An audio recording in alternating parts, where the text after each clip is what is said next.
Addiction is the state of being addicted to a particular substance, whereas disease is a condition that impairs normal functioning and is typically manifested by distinguished signs and symptoms. There are a couple medical reasons for calling an addiction a disease. Both medical treatment and insurance reimbursement are diagnosis-driven. Standards of care are drawn up based on recognized disease states. Insurance companies make decisions on what they will cover by looking at standard treatment plans for approved diagnoses. There are several governmental policies that influence how you define addiction. In 2007, Senator Joe Biden introduced the Recognizing Addiction as a Disease Act in the U.S. Senate. Unfortunately, it did not pass. However, it shows importance of the issue. In October of 2008, as part of the Economic Recovery Act, a provision to require insurance companies to treat substance abuse disorders in the same manner as chronic physical diseases was passed in the U.S. Congress. Another milestone for addiction was when the National Institute on Drug Abuse began to refer to addiction as a brain disease. Although the Centers for Disease Control website mentions that excessive alcohol use is the third leading lifestyle-related cause of death in the U.S., neither alcoholism nor addiction appears in their list of diseases. If addiction is considered a disease, then it isn't a moral failure or a character flaw.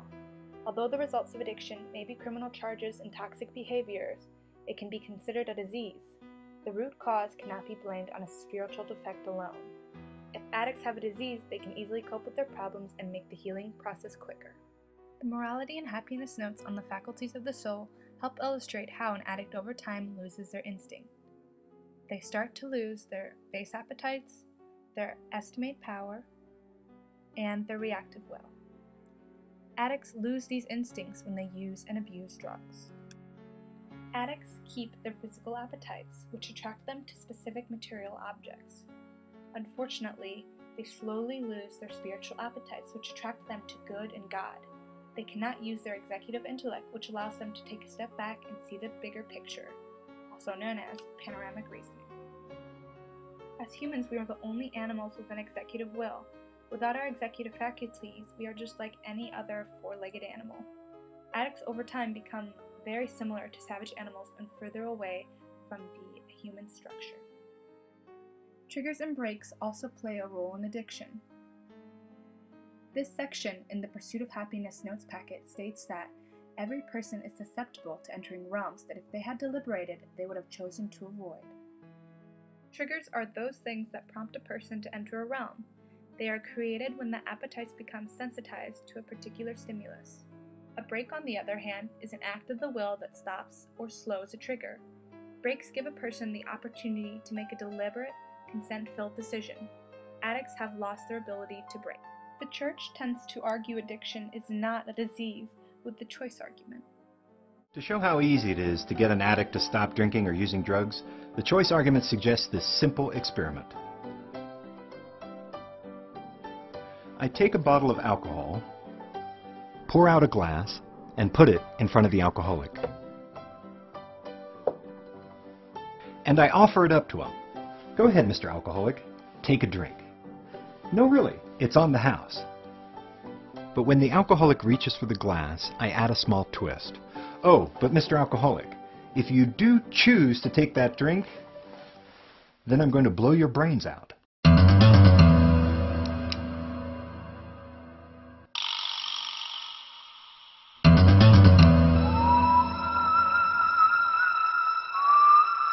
Most alcoholics will choose not to drink.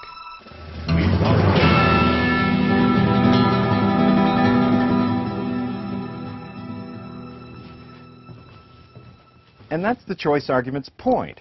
With a strong enough threat, I can get the addict to stop their behavior in a way I just can't for real patients with real diseases. Diabetes, for instance. You can't put a gun to the head of the diabetic and say, okay, better bring that blood sugar down to 100 or I'll blow your brains out. It's not going to work. The choice argument draws a distinction between behaviors and symptoms. In the case of symptoms, those are part of a disease process. Free will plays no part. We don't hold patients responsible for their symptoms because they can't choose not to have them, and that's why punishing and coercing real patients is inappropriate. But drug taking is a behavior. All behaviors are choices. Free will does exist. The addict is responsible for their behaviors because they can quit if they choose to. You just have to motivate them to make the right choice. However, Catholics do believe alcohol is acceptable in moderation. Drunkenness, however, is not accepted.